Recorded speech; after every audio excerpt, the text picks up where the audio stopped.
ကျမတို့မိန်းမတွေအခါတုန်းကပေါ့ည9နာရီခွဲလောက်ဖြစ်မယ်။ကျမမြို့ထဲကနေအိမ်ပြန်နောက်ကျတတ်တဲ့ညတွေထဲကတညပါပဲ။ဘတ်စကားမှတ်တိုင်ကနေအိမ်ကိုလမ်းလျှောက်လာခဲ့တာလမ်းထောင်တနေရာရောက်တော့ပလက်ဖောင်းပေါ်မှာလူ2ယောက်3ယောက်ထိုင်နေတာကိုခတ်မောင်မောင်အရေးအဖြစ်ဖြတ်ခနဲမြင်လိုက်တယ်။စိတ်ထဲမှာတော့လမ်းထောင်ပလက်ဖောင်းခုံပေါ်မှာဂီတာတီးနေကြလူငယ်လေးတွေလို့ထင်လိုက်ပါတယ်။ကျမနေတဲ့တိုက်ခန်းက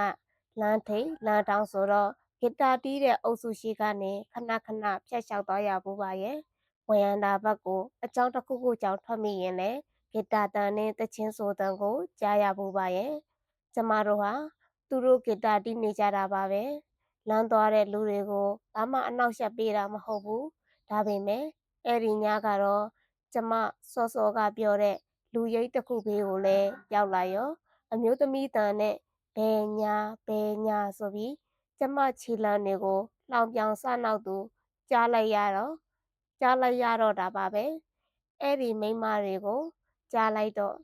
အမှန်တိုင်းပြောရရင်ရုတ်တရက်နားမလည်လိုက်ပါဘူး။ဘာကြောင့်သူတို့ကျမကိုနောက်ပြောင်တာလဲ။ယောက်ျားလေးတစ်ယောက်လမ်းလျှောက်တာကိုခက်လောင်လောင်မိန်းကလေးအုပ်စုက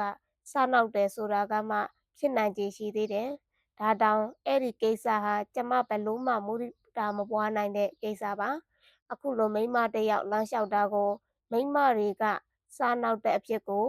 ဘယ်လိုမှနားမလည်နိုင်ဘူး။သူတို့စီကိုလှည့်ကြည့်အခက်ခက်လိုက်တော့အမျိုးသမီးကြီးပဲ3ယောက်ဖြစ်နေတယ်။ခက်ငယ်ငယ်ကလေးတွေပါ20ကျော်ဝန်းကျင်ကလေးတွေကြော်တတ်လို့ပဲစားလေသလား။ကျမကိုပဲကြည့်မရလို့စားလေသလား။ကျမကိုကြည့်မရအောင်ကလည်း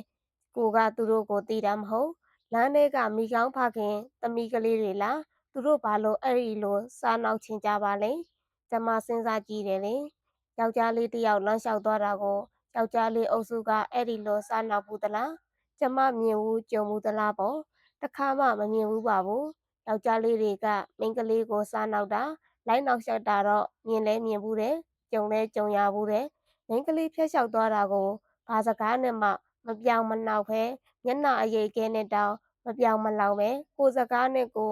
ဂီတာနဲ့ကိုတီးတီးတန့်တန့်နေတတ်တဲ့ယောက်ျားလေးအုပ်စုကိုလည်းကျမအများကြီးကြုံမှုပါတယ်။နောက်ပြောင်ခြင်းနဲ့နှောက်ယှက်တတ်တဲ့ယောက်ျားလေးတွေကိုတောင်ကျမကအုပ်စုနှစ်စုခွဲခြားသတ်မှတ်ထားတာတဲ့။ချစ်စရာကောင်းတဲ့ပျော်တတ်တဲ့ယောက်ျားလေးတွေရဲ့စားနောက်တဲ့စကားဟာမမိုက်ရိုက်မယုံညံ့ပါဘူး။ဥပမာမိန်းကလေး2ယောက်လမ်းလျှောက်လာတာကိုကြည့်ပြီးအလဲကအမကြီးကချောတယ်ဗျာလို့စားနောက်တာမျိုးခဝဝမိန်းကလေးတစ်ယောက်ကိုထမင်းလျှော်စားနော်အမေကပိန်မကြိုက်မလို့စားနောက်တာမျိုးချစ်စရာလေးနော်လို့စားနောက်တာမျိုးအဲ့ဒီလိုစားနောက်တာတွေဟာတိတ်ဆိတ်ဆိုးစရာမလိုပဲခွင့်လွတ်လို့ရနိုင်တဲ့အဖြစ်မျိုးပါဒါပေမဲ့တချို့ကြတော့ညဉ့်ညဉ့်ညမ်းညမ်းစားနောက်ကြတယ်ညဉ့်ညမ်းတဲ့လက်ဟန်လုပ်ပြတယ်ညဉ့်ညမ်းတဲ့စကားတွေကိုငြိမ်ရည်ရှက်ရည်ပြောထွက်တာတိတ်အံ့ဩစရာကောင်းတိတ်ဆက်ဆုပ်စရာကောင်းတဲ့အမျိုးအစားဖြစ်ကျမတို့သတ်မှတ်ရလိမ့်မယ်။ဘာပဲဖြစ်ဖြစ်ယောက်ျားကလေးတွေရဲ့စားနောက်လောင်ပြောင်ခြင်းဆိုတဲ့အလုပ်ကိုအခုလိုမိန်းကလေးတွေကပြုမှုလိုက်တော့ရုတ်တရက်ကျမဖြုံသွားတာတော့အမှန်ပါ။ယောက်ျားလေးတစ်ယောက်ပုံမှန်မဟုတ်ဘဲကနွယ်ကလျာမိန်းမလို့မိန်းမရဖြစ်နေရင်ပုံမှန်ယောက်ျားလေးတွေကခက်ချင်ချင်ရှိမှာပဲ။အဲ့ဒီအခါအခုလိုယောက်ျားလေးအချင်းချင်းလောင်ပြောင်တာမျိုးလုပ်ချင်လုပ်ကြမှာပဲ။အခုကိစ္စမှာကျမကယောက်ျားလားလည်းမဟုတ်ဝတ်ပုံစားပုံကလည်းရိုးရိုးစင်စင်ကျမအသက်အရွယ်ကလည်း40နားကပ်နေပြီ။ဘာများစားနောက်စရာတွေ့သွားပါလိမ့်။အဲ့ဒါကိုကျမစဉ်းစားလေနားလေရခက်လေပဲ။တစ်ခုပဲရှိတယ်။ကျမကအရက်တော်တော်ပိုးတယ်။အဲ့ဒါဟာသူတို့အတွက်စားနောက်စရာအကြောင်းဖြစ်သွားလေသလား။ကောင်းပြီ။ကျမကိုကျမပြန်မေးကြည့်တယ်။ဒီကိစ္စကိုဘာဖြစ်လို့ဒီလောက်အလေးနဲ့စဉ်းစားအာယုံစိုက်နေရတာလဲ။ယောက်ျားလေးတွေအုပ်စုကကိုယ့်ကိုစားနောက်ရင်ဒီလိုအာယုံစိုက်မိမလား။လုံးဝစဉ်းစားအာယုံစိုက်မိမှာမဟုတ်ဘူး။အော်ဒါဟာယောက်ျားကလေးစရိုက်ပဲမထူးဆန်းဘူး။တမာရိုးကျဖြစ်စဉ်တစ်ခုပဲအဲ့လိုသဘောထားပြစ်လိုက်မှာ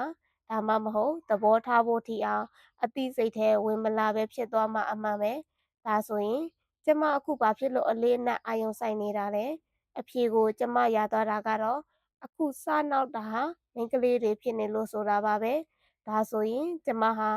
နေရာတော်တော်များများမှာမိန်းကလေးတွေကိုယောက်ျားလေးတွေနဲ့တန်းတူအခွင့်အရေးတူစေချင်ပါလျက်နဲ့ဒီလိုကိစ္စမှာကြတော့ ကိုယ်တိုင်ပဲမိန်းမယောက်ျားခွဲခြားမိနေပြီပေါ့။အစဉ်အဆက်ကဖြစ်တည်ခဲ့တဲ့ယောက်ျားလေးတွေသာသူတစ်ပါးအိမ်သရေပျက်လောက်အောင်စားနှောက်လေရှိကြတယ်ဆိုတဲ့ထုံးတမ်းအစဉ်အလာတစ်ခုကိုမစွန့်ပယ်နိုင်သူဖြစ်နေပြီပေါ့။ဘာဖြစ်လဲမိန်းကလေးတွေလည်းအဲ့ဒီလိုစားနှောက်ဖို့အခွင့်အလမ်းရှိတယ်။ဒီစကားမျိုးနဲ့မိန်းကလေးတစ်ယောက်ကကျမကိုဆင်ခြင်ပေးလာခဲ့ရင်ကျမဘာပြန်ပြောရပါမလဲ။ Feminist လို့သူများကဆွဆွဲတာကိုမငြင်းပယ်ခဲ့တဲ့ကျမအခုကျမဘယ်လိုဖြစ်မလဲ။ဘာလုပ်မလဲ။အဲ့ဒီပြဿနာဟာတညတည်းနဲ့ခေါင်းထဲကထွက်မသွားဘူး။တစ်လနဲ့လည်းခေါင်းထဲကထွက်မသွားဘူး။ကျမကိုလပေါင်းများစွာဦးနှောက်ခြောက်စေစိတ်မကောင်းဖြစ်စေခဲ့တဲ့အဖြစ်အပျက်လေးတစ်ခုကအမျိုးသမီးစတူဒီယိုအဆိုတော်တွေယောက်ျားတွေနဲ့ယှဉ်ပြိုင်ကြိုးစားရင်းအရည်ချင်းတူအဖြစ်နာမည်ကြီးထူးချွန်လာတာ။အမျိုးသမီးရေးတဲ့ဝတ္ထုတိုကလေးတွေအမျိုးသားစာရေးဆရာတွေနဲ့အရည်ချင်းတူအဖြစ်တစ်ခါရှားရှားပါးပါးထွက်ပေါ်လာတာ။အဲ့ဒါတွေကိုကြည့်ပြီးစိတ်တစ်ခုကျေနပ်နှစ်သိမ့်နေခဲ့မိတယ်ကျမ။အခုကိစ္စမှာဘယ်လိုမှမနှစ်သိမ့်မကျေနပ်နိုင်ခဲ့တာကျမရဲ့အားနည်းချက်ပဲလား။ကျမဟာထူးချွန်ထက်မြက်တဲ့နေရာတွေမှာပဲယောက်ျားတွေကိုအရည်ချင်းမိချင်ပြီးတော့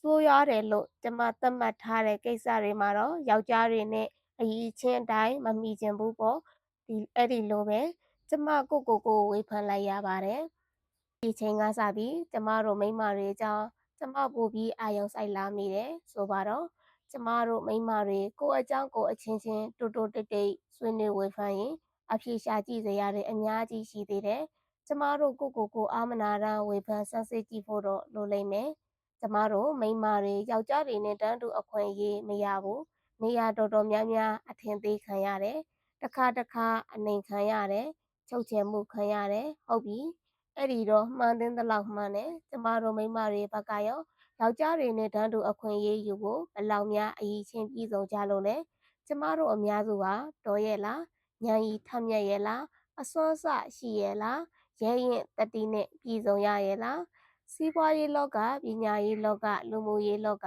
နိုင်ငံရေးလောကတွေမှာကျမတို့ရဲ့အဆင့်အတန်းဘယ်လောက်ရှိနေပါသလဲ။တချို့ကိစ္စတွေမှာအခွင့်အရေးကွာခြားမှုအပေါ်မှာမူတည်ပြီးတော့အရည်ချင်းကွာသွားရတာတွေရှိပါတယ်။ဥပမာဉာဏ်ရည်ထက်မြက်မှုဆိုပါတော့မိန်းကလေးတွေဟာဉာဏ်ရည်နဲ့ပတ်သက်တဲ့စဉ်းစားဆင်ခြင်မှုတွေးခေါ်မှုတွေကိုအာရုံစိုက်ခွင့်မရဘဲအိမ်ထောင်မှုကိစ္စကွက်လေးထဲမှာမနာရအောင်မွန်းကျပ်ပိတ်လောင်နေခဲ့ရတဲ့ကာလတွေသိပ်ကြာလွန်တဲ့အခါအုံနောက်ဖွံ့ဖြိုးမှုချင်းသိပ်မကွာလှပေမဲ့ဉာဏ်ရည်ကြတော့ယောက်ျားတွေထက်အဆင့်နှိမ့်တယ်လို့ဖြစ်နေခဲ့ပါတယ်။သင်္ချာဉာဏ်တိုင်းဆဆင်ခြင်တွက်ချက်ရတဲ့ဉာဏ်အဲ့ဒီအခါမျိုးမှာကျမတို့ဟာယေဘုယအားဖြင့်အားနည်းကြပါတယ်။ဒါနဲ့စကားဆက်မိလို့ကျမဖတ်ဖူးတဲ့ကာတွန်းလေးတစ်ပုဒ်ကိုသတိရမိတယ်။အော်ပီဂျေရဲ့ကာတွန်းလို့ထင်ပါတယ်။ကျမသိသဘောကျတဲ့ကာတွန်းဆရာတွေထဲမှာအော်ပီဂျေပါတာပေါ့။ကာတွန်းထဲမှာလင်မယားနှစ်ယောက်လို့ထင်တယ်။ကားတစ်စီးနဲ့ယောက်ျားကကားမောင်းလို့မိန်းမဘေးမှာထိုင်လိုက်လာတယ်။ကားကဘရိတ်လုံးဝမမိတော့ဘူး။ယောက်ျားကအထိတ်တလန့်ဖြစ်နေတယ်။ဘရိတ်မမိတော့ဘူးဘယ်နဲ့လောက်ကြမလဲပေါ့။မိန်းမကပြန်ပြောတယ်လွယ်ပါတယ်မောင်ရဲ့တန်ဖိုးအနည်းဆုံးတစ်ခုကိုရွေးပြီးတိုက်ပစ်လိုက်ပေါ့တဲ့။ကာတွန်းရဲ့ခေါင်းစဉ်ကကျမမှတ်မိသလောက်တော့မိန်းမညံတဲ့။ကောင်းပြီကျမတို့မိန်းမတွေဘယ်နေရာညံ့နေသလဲအားနည်းနေသလဲကြည့်ကြရအောင်။ခွန်အားရာမှာကျမတို့အားနည်းပါတယ်။ကျမတို့ရဲ့ကိုယ်ခန္ဓာတည်ဆောက်ပုံကနွယ်နောင်းတယ်ပြောညံ့တယ်။တာမန်မိန်းမတစ်ယောက်နဲ့တာမန်ယောက်ျားတစ်ယောက်အားချင်းရှင်ကြမယ်ဆိုရင်မိန်းမကရှုံးတာပဲ။ယောက်ျားတစ်ယောက်လိုကိုယ်ခန္ဓာတောင့်တင်းအောင်ခွန်အားကိုစနစ်တကျတည်ဆောက်ထားတဲ့မိန်းမတစ်ယောက်နဲ့အားကစားလေ့ကျင့်နေကြ။ယောက်ျားတစ်ယောက်ယှဉ်လိုက်ရင်လည်းမိန်းမကရှုံးမှာပဲ။ဒီတော့ဘာမှစဉ်းစားမနေနဲ့။ခွန်အားချင်းကတော့ဘယ်လိုမှမယှဉ်သာဘူး။ဒီခေတ်ဟာဟိုရှေ့ခေတ်တုန်းကာလကလိုကိုယ်ကာယခွန်အားနဲ့အရာရာအဆုံးအဖြတ်ပေးတဲ့ခေတ်မှာမဟုတ်တော့တာ။ဉာဏ်ရည်တည်ထွင်မှုသိပ္ပံပညာနည်းပညာတွေနဲ့တိုးတက်နေတဲ့ခေတ်ကြီးပါ။နောက်ပြီးခွန်အားကြီးတဲ့သူကိုခွန်အားနည်းတဲ့သူကမရှုံးစေရအောင်ပရိယာယ်ဆိုတဲ့ရှောင်တိမ်မှုလည်ပတ်မှုအတတ်ပညာရှိပါတယ်။ကျမတို့မိန်းမတွေကိုရှေးတုန်းကတည်းကပညာရှိတွေကစွပ်စွဲခဲ့ရတဲ့စကားပုံတွေရှိတယ်မဟုတ်လား။မိန်းမတွေကိုမြင့်တင်ခိုင်းနိုင်တာတို့မိန်းမမာယာသဲကိုးပြားတို့စဉ်းစားကြည့်ပါ။ကျမတို့ဟာရန်လိုတတ်တဲ့သစိမ်းပြင်လောကကြီးထဲကိုခုခံကာကွယ်စရာဘာလက်နက်မှမပါဘဲရောက်လာကြတယ် ကျမတို့ဟာဒီမာယာဆိုတဲ့လှည့်စားတန်းရှောင်ခြင်းအတတ်တွေနဲ့အန္တရာယ်ကနေရှောင်ရတိမ်းရတာဒီမာယာနဲ့ပဲရန်သူကိုပြန်လဲချေမှုန်းရတာကျမတွေရဲ့မာယာဟာလိုအပ်လို့သုံးရတဲ့ပညာပါဒီအတွက်ကျမတို့ကိုရှက်စရာမလိုဘူးအားငယ်စရာဂုဏ်ငယ်စရာမလိုဘူးတခုတော့ရှိတာပေါ့မာယာကိုအသုံးချတဲ့နေရာမှာကိုကာကွယ်ဖို့ကအဓိကဖြစ်ရမှာပေါ့သူတစ်ပါးကိုထိခိုက်နစ်နာအောင်လှည့်စားဟန်ဆောင်တာမျိုးတော့ရှောင်ကြရမယ်ကျမတို့မိန်းမတွေရဲ့အားနည်းချက်ချို့ယွင်းချက်တွေထဲမှာသူတစ်ပါးရဲ့ဂရုစိုက်မှုကိုအလွန်အမင်းလိုချင်တာဟာလည်းတော်တော်ဆိုးပါတယ်မိန်းမတော်တော်များများမှာယောက်ျားတွေရဲ့ဂရုစိုက်မှုကိုလိုချင်တဲ့အားနည်းချက်ရှိတယ်ဒီယောက်ျားကိုလိုချင်တာလည်းမဟုတ်ဘဲနဲ့တမိုးထားတာလည်းမဟုတ်ဘဲနဲ့ဒီယောက်ျားကကိုဆွဲလန်းတန်းတနေတာကိုအင်မတန်ဂုဏ်ယူကျင်တတ်တဲ့အမျိုးဥပမာကိုရီးသားစာပေးရင်အဲ့ဒီရီးသားစာကိုတငယ်ချင်းတွေနဲ့ဝိုင်းဖတ်ပြီးဟာတိုက်တတ်တဲ့အကျင့်ကျမတို့မှာရှိတယ်အဲ့ဒါဘယ်ကလာတာလဲကိုဂုဏ်ယူခြင်းအမွန်းတင်ခြင်းတဲ့စိတ်ကိုအထင်ကြီးသာရတဲ့စိတ်ကလာတာပါအဲ့ဒီစိတ်ကိုနာစစ်ဆက်လို့ခေါ်ပါတယ်တော်ယုံတန်ယုံရွက်ကျန်းရည်ကျိုးယုံကြည်ရှိတဲ့သူတွေကတော့ကိုတီလို့ထားပါတော့လာတာပတ်တာမိန်းမတွေမှန်ကြည့်ရင်ကိုချစ်စိတ်ကလေးတွေမတိမတာချီးကျူးဂုဏ်ယူစိတ်ကလေးတွေနဲ့ကြည့်လို့မဝနိုင်အောင်ဖြစ်ကြတာပဲကြုံဘူးကြမှာပါအဲ့ဒီကိုချစ်စိတ်ကိုနာစစ်ဆက်လို့ခေါ်တာပါပဲနာစစ်ဆက်လို့ခေါ်တဲ့လူတစ်ယောက်ကိုအစွဲပြုပြီးသတ်မှတ်ထားတဲ့စကားလုံးမှာနာစစ်ဆက်ဟာရေထဲမှာမြင်နေရတဲ့ကိုယ့်အရေးကိုပြန်ပြီးကြည့်လို့မဝအောင်နှစ်သက်ဆွဲလန်းနေခဲ့တယ်လို့ဆိုပါတယ်ဒါကတော့ကိုထင်ပေါ်ခြင်းတဲ့သူတွေအတ္တကြီးတဲ့သူတွေထဲမှာတွေ့ရတတ်တဲ့စိတ်ထားကလေးတစ်ခုပေါ့အ ਨੇ နဲ့အများတော့လူဟာအများကဂယုစိုက်စေခြင်းတာကြီးပါပဲဒါကြောင့်လဲသူတစ်ပါးကိုဂယုစိုက်အောင်လုပ်တယ်ဆိုတဲ့နေရာမှာကိုတံမိုးထားမှုကိုလိုက်ပြီးဤအမျိုးမျိုးပြောင်းသွားပါတယ်ကိုကာယအရေးပြားပေါ်မှာတံမိုးထားတယ်တချို့ကညံရီအုံနောက်ပေါ်မှာတံမိုးထားတယ်လှရင်ချင်းမယ်တို့ပါတို့ကိုခန္ဓာအလှပပေါ်မှာတံမိုးထားတဲ့သူတွေတဲကပဲဝင်ပြိုင်ကြတာပါပဲခန္ဓာအလှပပေါ်တံမိုးထားတိုင်းလဲလှရင်ချင်းမယ်အဖြစ်ဝင်အရွေးခံကြတာတော့မဟုတ်ပါဘူးအမဲလှရင်ချင်းမယ်ပြိုင်ပွဲဝင်တဲ့အခါမှာတာမန်လမ်းလျှောက်ပြရုံနဲ့ပြီးတာမဟုတ်ဘူးကိုခန္ဓာမှာရှိတဲ့ကောက်ကြောင်းတွေအထူးသဖြင့်ရင်နဲ့တင်ပေါ်လေညှစ်ထုတ်ပြရလိန်ကောက်ပြရပေါ်လွင်အောင်လို့ဖြစ်မှာပေါ့နော်သူတို့စီက Miss America တို့ Miss Universe တို့ပြိုင်ပွဲဝင်တဲ့ဗီဒီယိုတိတ်ခွေတွေကျမကြည့်ဘူးတယ်မဲဖြစ်ဖို့ကိုခန္ဓာတစ်ခုတည်းပြရုံနဲ့မလှဘူးမရဘူးဒါအရာမှာလိန်မာရမယ်ဘဟုတုတရှိရမယ်သွက်လက်ရမယ်ဖြတ်ထိုးဉာဏ်ရှိရမယ်ခတ်တုံးအားနဲ့မဲဖြစ်လိမ့်မယ်မထင်နဲ့ဘာဖြစ်လေမဲဆိုတာအဓိကတော့ကိုရုပ်ဝတ္ထုအရေးချင်းပေါ်မှာတံမိုးထားတဲ့သူတွေရဲ့အလုံးမဲဖြစ်ပြီးတော့ထင်ပေါ်ကျော်ကြမယ်မဲကနေပြီးရုပ်ရှင်မင်းသမီးဖြစ်မယ်သူတို့ရည်ရွယ်ချက်ကအဲ့ဒီအထိရှိမှာပဲဟိုရှိတုန်းကလည်းမဲတွေရုပ်ရှင်မင်းသမီးဖြစ်ခဲ့တာမဟုတ်လားဖြာပုံမဲတင်အေးအင်မတန်လှတဲ့မင်းသမီးပဲပြည်ထောင်စုမဲခင်တန်းတို့အခုအရွယ်ရောက်တဲ့အထိကိုခန္ဓာလှပပြတော့သူတို့ခေတ်ကပေါင်းမီတုံနဲ့ဝင်ပြိုင်ကြရလို့လားမသိဘူးခင်တန်းတို့ရဲ့မဲပြိုင်ပွဲဝင်တပ်ပုံတွေကျမကြည့်ဘူးတလောက်ဖြင့်ကိုခန္ဓာလင်ကောက်ညှစ်ထုတ်ပြတာမတွေ့ရပါဘူးခြေစုံရက်ရင်ကလေးချီခက်ကြွကြကလေးဟန်ပြတာတွေတွေ့ရပါတယ်အင်းလေကိုမရှိတာတွေညှစ်ထုတ်လင်ကောက်လမ်းလျှောက်ပြရမယ်လို့မတ်တပ်မျိုးမပေါ်သေးလို့ဖြစ်မှာပေါ့ဒါထက်ဆိုတာကြတော့အဝေးအစားလျက်ပေါ်လော်လဲခြင်းအပြင်သူတစ်ပါးအာယုံစိုက်လာအောင်လုပ်ပြတဲ့အမျိုးအစားလောကမှာလူယဉ်ကျေးမှုအရာဖုံးထားမှတင်တော်မှာမို့ဖုံးကွယ်အပ်ထားတဲ့အရာတွေရှိတယ်မဟုတ်လားအဲ့ဒီအရာတွေကိုလူမြင်အောင်ပြပြီးဆိုရင်ဒါဟာအင်မတန်ကိုထင်ပေါ်ခြင်းလုံးတဲ့အမျိုးအစားဖြစ်သတ်မှတ်ခံရပါတယ်ဒီခေတ်မိမအိမ်တွေနဲ့တော့ဘယ်တူနိုင်မလဲဒီခေတ်မှာပြောင်းလဲလာတဲ့ဘဝရည်တည်မှုရုန်းကန်မှုတွေအရ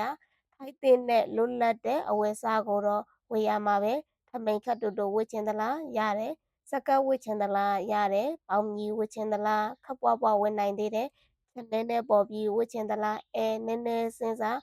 အရွယ်ငယ်လေးဆိုရင်လှပတင်တော်ပါသေးတယ်ဟိုပစ္စည်းပြဒီပစ္စည်းပြဆိုရင်တော့ယောက်ျားတွေကတတ်မှတ်ပြီးပေါ့လူကိုယ်တိုင်ပြစ်မှားလို့ရရင်အခုချက်ချင်းပြစ်မှားပြစ်ချင်းစိတ်နဲ့အငမ်းမရကြည့်ကြမှာပေါ့ အဲ့ဒါဟာ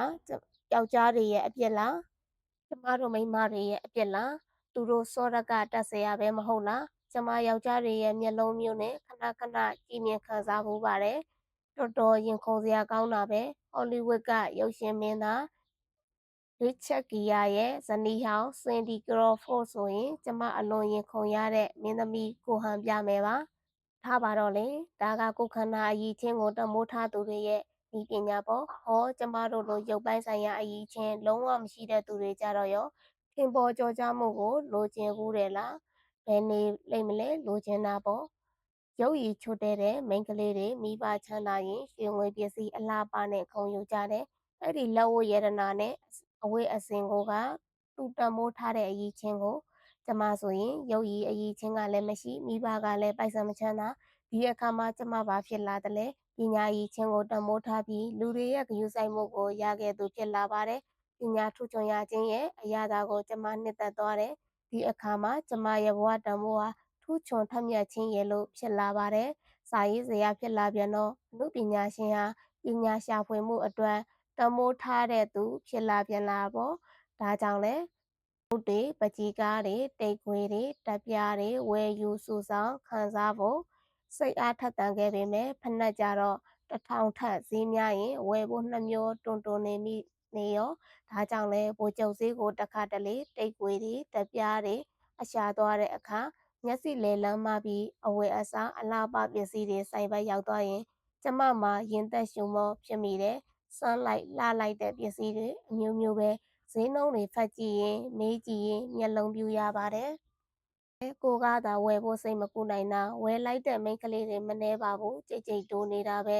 ထောင်နဲ့တောင်းနဲ့ချီပြီးတမိုးကြီးတဲ့ပစ္စည်းတွေကိုသူတို့ဝတ်နေတာဖြင့်နည်းနည်းမှတောင်တွေဝေစဉ်းစားတာမျိုးမရှိဘူးလွယ်လိုက်တာအသက်ကလေးတွေကြီးတော့ဘာရှိအောင်မလဲ16နှစ်နဲ့20ကြား20ထက်ကျော်ရင်3-4နှစ်ပေါ့သူတို့လေးတွေဝတ်စားလာကြပုံကလည်းလှမလှစမ်းမစမ်းငယ်ငယ်ရွယ်ရွယ်နဲ့ငွေကိုအုပ်လိုက်ကင်သုံးနေတာမြင်တော့ကျမဖြင့်တော်တော်စဉ်းစားရခက်ပါရဲ့သူတို့ဘာအလုပ်တွေလုပ်လို့ဘာဝင်ငွေတွေဘယ်လောက်ရနေကြပါလဲဒီအရွယ်နဲ့ဒီလောက်ဝင်ငွေတွေရနေတာတိုးတက်မြင့်မားလာတဲ့အထိပ္ပယ်လားကျမဆရာဝန်ဖြစ်တော့အသက်25နှစ်ကျော်26နှစ်တနေ့စေကံဝင်ငွေဟာစားစရိတ်တောင်အနိုင်ပါပဲအခုကျတော့ဒီကလေးမတွေရဲ့ဝင်ငွေဟာတော်တော်ကြီးကိုကောင်းနေတဲ့သဘောပေါ့နော်မိဘတွေကလည်းချမ်းသာပုံရပါရဲ့မူရီတာပွားခြင်းပေမဲ့အလားပကိုရေးပေးလွန်းတာမြင်ရတော့တော်တော်တုံလုံးမိပါတယ်